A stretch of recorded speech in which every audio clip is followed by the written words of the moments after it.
Agree. And we're live on the Virtual Real Estate Investing Podcast. My name is John Plumstead. I don't know why I always do a radio voice, but I always get excited. How you doing? How you doing, Frank? Yeah, you're like the baseball announcer from like 1930. It's like swing bat about popcorn. Like it's all. I'm doing great. I'm doing really, really good. It's my second podcast of the day. Business is good. Our social media is blowing up, which I know we're going to talk about a little bit on this podcast. So I'm doing excellent. Good. And let's get right into it. Today we're going to talk about Twitter. Twitter. I don't even know if we're cool enough to have Twitter or to talk about Twitter. And us just saying Twitter, people are probably already going to the next episode. But here's our pitch to you. Twitter is for real. If you like real estate investing, give us 10 or 15 minutes, and I think we can convince you to get on Twitter. Do you think we can make the pitch, Frank? I'm like laughing because it's 2021 and we're like selling Twitter. Like I don't know. It's maybe 10 years ago. But anyway, like let's tell your story. Like what's going on with your Twitter? Because you're having an interesting experience. I will. But first, this is in my group of friends, and maybe my group of friends aren't as high class or as much of an influencer as your group of friends, even though we have the same group of friends. I feel like saying you have a Twitter account is like, I am really into social media, right? Because I think generally in our age group, a lot of our friends are not really active on Twitter. It's like we got started on Facebook. Some of us mess around with Twitter, but I don't hear people talking about their Twitter account in casual conversation very often. That's why I say that. Would you agree or disagree? I would agree. Most of my friends, and I'm 34, you're 36, right? So 35, man. 35. Okay. We're older millennials, right? So our age group is probably cut our teeth on Facebook and never got off because that's how you met women in college, at least if you're us, right? And you're on Instagram because it's funny. I think most of the guys and gals I know that are on Twitter are using it to collect news information, right? So you search a hashtag like Joe Biden, you're going to see all the clips for Joe Biden. I know a lot of people that use it for that, but I don't have a lot of friends that use it for communicating to the world. So agree. I think there used to be this thing called your RSS or your RSS feed where people would, like put news sources together. And I think Twitter kind of replaced that. And I know a lot of people that just use it for that, but they don't actually post, right? Let's get into it, John and Frank. Why are we talking about Twitter though? Okay. There's a community, an unofficial community on Twitter called Real Estate Twitter, often shortened to hashtag retwit, RETWIT. Okay. And Frank and I started getting interested in this, I don't know, 3 or 4 months ago. And since then, we have found an awesome community of awesome people. Would you agree? Yeah. I mean, we met someone through Twitter. Well, we met them actually before we got on Twitter. I'm going to talk about Nick Huber real quick, who's got a massive Twitter following. So I don't know how he reached out to you, but he wanted some help setting up their CRM for their company. So we did like pro bono consulting. We get on the call, help them set their stuff up. They were already a successful company, but they just wanted some advice because we run a really big volume sales organization. So anyway, we help them out. Then he's like, hey, I have a huge Twitter following. I recommend you guys get on. And we checked him out. He's got like 100,000 followers. Then we started following his stuff. And we're like, wait, this whole self-storage business this guy built is super interesting and kind of matches our virtual real estate investing business model. Like in terms of commercial real estate, out of all the other asset classes, I think storage is the easiest to operate from a distance. So we were like, oh, light bulbs, So we schedule a consulting call with Nick and we're like, holy shit. And listen, 2 months later, we have a $1.5 million facility under contract and the returns on it look really, really, really good. I mean, Nick even said later to us, he goes, this deal is awesome. So that's a life-changing experience just from one connection on Twitter. And then I'll just go right into it. We had a crazy experience this week. Let me say my backstory first. Yeah, okay? Go ahead. So what I'm most excited about, okay, is Frank and I and our team, Adam and Carlo and the rest of our team at Greyline Investments, we've figured out a way to do really well in the single family space. But how do you scale that? Right. And we looked at it like, we know there's publicly traded companies like these Open Door and Zillow, these iBuyers. Right. And then we also know like, there's REITs, real estate investment trusts, that are buying big apartment complexes and stuff. Right. But what is the level between where Greyline Investments is and the REIT? right? The publicly traded entity. And what we realized is it is real estate private equity, right? Like that is the space between where we are and the publicly traded, the big Fortune 500 companies out there. Right. Okay. Well, I didn't know that until we started getting on Twitter and we started finding these people, because Retweet is full of a bunch of people in real estate private equity. And real estate private equity is just a fancy way of saying they sponsor deals or they syndicate deals. They create these deals. They get investors so they can pool money together and buy big deals. And these people are hanging out on Twitter, and you can literally learn from them. They're giving you their playbook. Yeah, I'll take it a step further. I agree. If you think about all the different social media channels, Instagram, Facebook, that's like, I think wholesalers and single family, like small time operators, like have tons of content out there. Like there's tons of those people hanging out on IG. But Twitter, you're right, is like more heavily populated, in my opinion, with more sophisticated, like a little bit higher up market type people. Like if the furthest down market you go is the wholesaler that's putting bandit signs in the dirt, right? Like upper markets, like the person syndicating $10 million deals, right? And there's just way more of them on Twitter. So it's like a different, I said this earlier. It's like, I felt like we were in high school and like all the different cliques are like all the different social media channels. And like, we were hanging out with the wrong crowd, and like Twitter, I feel like is more at home for us, but anyway. Yeah, I think people can be successful on any of them, but there's definitely differences between the platforms, right? I think Facebook groups, there's a lot of opportunity. There's some, paid Facebook groups that are really good out there. But there's two quotes, right? And one of them is Twitter is what you wish LinkedIn was, right? So think about like if LinkedIn actually worked for networking, that's what Twitter is doing right now. And then you share our country club quote from Nick. I think that's a great one. Yeah. So again, Nick's the one who pushed us to do this when we met him. And so we do it. And he's like, hey, look at it this way. Twitter is the country club of social media, right? Going back to my comments before about Instagram. Instagram is then like, I don't know what the bowling alley. Like, I don't know what else to call it, right? But like maybe that's the equivalent. And like, check this out, right? So this is a crazy story. He says this, and we also realized through our conversation with him and some other people that you can raise a lot of money on Twitter, right? Like people raise a lot of cash because there's people out there that are watching Ari Twit and they're not trying to really participate, but they're trying to see who are doing deals, right? Who has deals that are open. And those people will DM you, right? And maybe they'll throw 50 grand at your deal, whatever.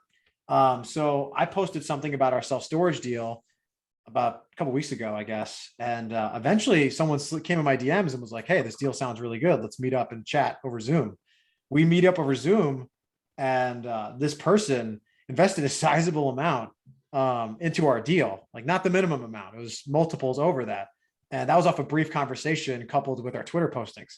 So I've only been doing this for like 35 days. You've been maybe doing it for like 60, a little bit longer than I have. We've already, our first deal, have a decent chunk of the limited partner capital contributed by a Twitter follower. Like, think about that. We were on IG for a year and a half. I don't think anyone from IG gave us any money. Exactly. Right. And it wasn't like we were on, like Frank didn't post on Twitter, like, hey, doing a storage deal. Does anyone want to invest? Right. Like it wasn't like that at all. Like people are sliding into our DMs, asking if they can invest with us, which is pretty amazing, man. Like the power of this is incredible, right? Like the potential to get deals is one thing, but the ability to access capital, get investors on Twitter, I think is huge. Yeah. And like those types of people are going to be boons to your network. Like you make this deal work for this person that obviously is probably very well off, right? And you do good by them, like that's going to be good for you down the road too, right? Now you have access to another network that you would otherwise not have access to at all. So pretty pumped about it. So let's talk about how to get started. Okay. Let's say someone doesn't have a Twitter account. Let's talk through some follows, right? Let's start with that. Like, who should they follow? Okay. We've got some recommendations. And then after who they should follow, right? Because if you follow a bunch of awesome people, you're going to get access to, all this information that they're sharing. It's incredible, right? But the only way you're going to get investors and you are going to grow your own following is if you have some of those strategies as well. And Frank and I, neither one of us are crushing it on Twitter yet, but we're doing okay. We're chipping away at it. So let's start with how to get the most out of it if you're in receive mode, and then we'll go into our recommendation for if you're trying to build an audience, right? So who should some of these really good real estate Twitter follows be? So someone joins Twitter, they get an account. Who should they follow, Frank? You do the real estate ones. Mine are kind of funny. Okay. Well, number one is Nick Huber. He's at Sweaty Startup. He's a storage investor. He also shares a lot of philosophy. Lots of the philosophy he shares is not well appreciated or well liked, right? He's kind of a controversial guy that puts controversial stuff out there, but he adds a lot of value. Okay, so at Sweaty Startup. Next is Moses Kagan, Kagan, Kagan. He's a multifamily investor in Los Angeles, but shares a lot of good a lot of good buy-in tips. He's a buy and hold forever type of guy. So he's been on some other podcasts that have been really good too, but he's a great follow. Next, I would say is Chris Powers. Chris Powers is an industrial real estate investor, industrial in the state of Texas. He is at Fort Worth Chris. And then he's got a great podcast too called, you know what it's called? It's Fort Podcast or something like that. Don't know. I forget what it's called, but I subscribe to it. It's a good podcast. So Fort Worth Chris is another one. I'll give you two more awesome shares. One is Levi James here. Okay. Levi is also a Texas industrial investor, and he's a great guy.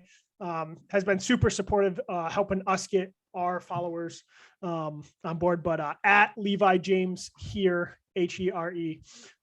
He's a great follow. And then my last one, he's only been on Twitter for about, I think it's like 2 months, but Real Estate Trent, at Real Estate Trent, also known as the strip mall guy. He talks all about how to buy and sell strip malls, and he's putting out a ton of content. It's really good. If you join Twitter and follow those 5 people, and me and Frank, of course, I think you'll start to be able to see the power that is in Twitter real estate, or real estate Twitter.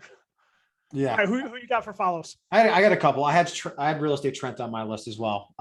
So I like this isn't real estate centric, but I like Cody Sanchez a lot. She talks about the acquisition of small businesses for cash flow. There's a lot of parallels between what she does and what you do in real estate investing, particularly with an asset like self-storage. So I think you can almost like learn by watching her small business advice, and you can apply it to real estate. So I like that. I like our guy who's been on our podcast, Josh Lutkemuller. I might be screwing up his name, the Wall Street Junkie. He gives actually good investing advice, but he's kind of like a comedian. So I like his content. I like Horse Lover Fat. Really crazy name. It's an insane name. He's like a finance satire guy. So he's like he's a jokester. So you're not going to learn a ton from him, but I think his content's hilarious. And then finally a real estate guy, a guy Nick Shaw. Nick Shaw is a CEO of a company called Home.LLC, and Home.LLC essentially his goal is to assist first-time home buyers with their first purchase. So they partner with them on the financing with a combination of their financing and bank financing. And he posts a ton of data on single family real estate and how it evolves throughout the year and really over the past decade or so. So those are my 4. Excellent. I like it. So follow Frank's 4, my 5, and the 2 of us. I think it'll be a great start. Then let's talk just a little bit about if someone wants to get a following to potentially raise money. Okay. So I'll start off by just saying, like, it's almost impossible.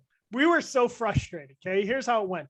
So we see these awesome people on Twitter that are, sharing all this knowledge, and they're basically, everyone's like, hey, just share knowledge and you'll start getting a bunch of likes and shares and this, that, and the other. So Frank and I do our best to start sharing knowledge, and guess what happens? Nothing happens. No one shares our stuff. No one likes our stuff. It's like, we're like, hey, this is the most thoughtful thing we can come up with today, and we put it out on Twitter and we'd get no love, right? So we were disappointed. I think Frank and I, to a certain extent, were like, I guess we're just going to be observers here and we're never going to grow a following.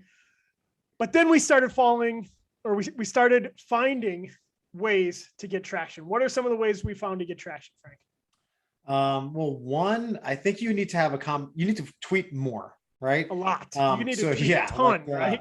the real estate Trent guy you mentioned, you brought it up this morning. He makes like double-digit tweets every single day for 2 months, every single, like without 50, skipping right? a day. He's got 25,000 followers. He's been on for 60 days, and he's averaging 50 tweets a day. Yeah. So that's a process. So like that, and they're very consistent. Like his growth is like every single day. It's linear. It's not up and down. It's going like this.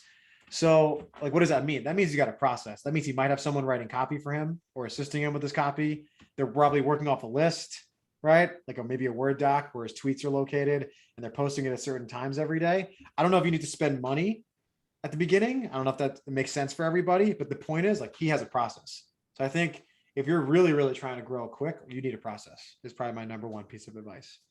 Yeah, I think the process is important. And this is, so in the last week, my following has gone from 400 to 800. So as we're talking about this, we have 800 followers.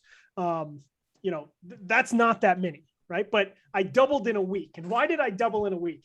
Because a week ago, I made a tweet that said, Lord, give me the confidence of a real estate agent that doesn't like technology. It's kind of tongue in cheek, right? It was like hating on real estate agents, making fun of them because so many of them don't like technology or aren't good at it, right? So I tweet that, I go to sleep, whatever. I wake up and it's got like 2,000 impressions, right? So 2,000 people saw it. My average is like 7, right? So I'm like, oh my goodness, right? And then within a couple of days, 30,000 people see this tweet, and I'm like, oh man, like I got a couple follows from it, right? So then I start putting some other information out there and getting more follows, right? And getting more likes. And what I'm getting at is I needed a spark, right? Like I needed that spark. So you got to try to find a spark, right? And then you got to keep trying to find sparks, right? Then you got to post a bunch. And then I'm going to tell you one like black ops, all right? One covert operation thing that you can do, okay? Is some people will look down on this, but it works. If you go follow a bunch of people, a percentage of them are going to follow you back. Okay. So if you follow 100 people, there's going to be 10 or 20 of them that follow you back. Okay. And if you go on Twitter and just follow a ton of people, Twitter's going to like put you in timeout. Right. But if you're struggling to get some traction, go through over the course of 4 or 5 days and follow a ton of accounts, and you're going to have some of those accounts follow you back. And I know like Twitter could shut you down. They could put you in timeout. But if you're really struggling to get traction, that's a way to kind of hack the system, in my opinion. For sure. So here's another way to hack the system. But I'll say why you shouldn't do it, right? And my buddy brought this up. So I'm texting my buddy Nima I grew up with. I was like, hey, our impressions. Well, another note, you can get a ton of impressions without a lot of followers on Twitter. Like you have 800 followers, you're getting 50,000 impressions today, right? Between the two of us, we have like 980 followers, and we're going to get hundreds of thousands right this week, right? So you can get a lot of reach with very little followership, which is nice. But my buddy is like, hey, why don't you guys put some marketing promotion stuff into this? Like maybe you could have he literally was like maybe a girl in a bikini or something. I'm like, no. I'm like, dude, like think about why you're doing this, right? If you're in real estate, like in our case, conversion matters to us, right? Meaning the conversations that we do have with people, we want them to be material. We want people to actually care about investing in us. If you're selling like a complete commodity, like a widget, yeah, just get as many followers as possible. But we're trying to get people to trust us to handle cash, right? And I believe they should trust us, but I don't want to act in a way that disproves that, right? So like more might not always mean better, I think, right? In something like Twitter, which to me could be a higher conversion social media reach. So what am I getting at? I think quality matters. I think quality really, really, really matters on Twitter. So you could do that hack, but in our particular case, I wouldn't advise doing it. For sure. So in our company, Grayline Investments, we have someone that works full-time just on our marketing. Her name's Jean. She's awesome. Shout out Jean. Okay. Frank and I do all of our Twitter stuff. So everything on Twitter comes from me or Frank. At this point in time, she's just handling Instagram, and Facebook for us. Okay. But here's where I'm going with this. Okay. Is on Instagram, you can post a picture of yourself in front of a house with like, $5,000 in your hand and saying like, hey, you only live once, invest in real estate. And it's going to get a ton of likes, right? Like it's going to go crazy. Cause that's a very, you look at that, it's engaging, whatever. If you tried that on Twitter, at least in the Twitter area of Twitter we're talking about, people will unfollow you, right? Like it's not about that at all. In fact, most people aren't posting any pictures at all. Most people are posting just tips that it's like, hey, how clear and concise can you communicate an awesome topic? So I think it's much more intellectually challenging or intellectually engaging than anything. Okay. But then to your quality piece, what we talk about with Gene in our marketing is, hey, we want as many eyeballs as possible to see our marketing, but we want to make sure we're always doing things that are aligned with our values, right? Like even if it could get us more eyeballs, we never go outside our values. I think that's what you're getting at. It's like, hey, we're not going to put a girl in a bikini because that, is not in line with our brand or necessarily our values. So this is how real estate Twitter is less full of crap than Instagram, right? I posted our company summary KPIs on Twitter 2 days ago. And it had our cost per lead, which was like $140 or something for the month of July. And our cost per contract was like $2,000, and it had all of those numbers, right? On real estate Instagram, right? It's like, hey, you can get leads for $30 a lead. I only spend $1,000 a year on marketing and I make $1 million, right? And then, but you post the same exact thing on Twitter, like the real numbers, and people are like, oh, that's really interesting, right? Can you help me break that down? That looks a lot like my numbers. Like the used car salesman pitch, like is not really there, which I like. Like, I think most people that are trying to raise money and do the right thing, like they don't really fit in the IG crowd, to be totally honest. Yeah, for sure. IG, it can bring the worst out of people too, right? Like there's some people like Gabriel Hamel that we had on, like he's awesome. He's super positive, like giving amazing lessons, right? But I think there's a lot of people, unfortunately, that fall into that trap that they just want more eyeballs no matter what it takes. And they end up, posting pictures in front of a Lambo, and that's what they do, Right. Cool. Okay. I think that's all I got, man. I would highly recommend people check out Twitter. But that's it. You got anything else? Nah, man, I'm good. Awesome. Hit up Adam for some acquisitions consulting, Adam@graylineinvestments.com. Hit up Carlo for some dispositions consulting, Carlo@graylineinvestments.com. Thanks for listening. Frank, take us out. Nope, that's all I got. Have a great week, everybody. Peace.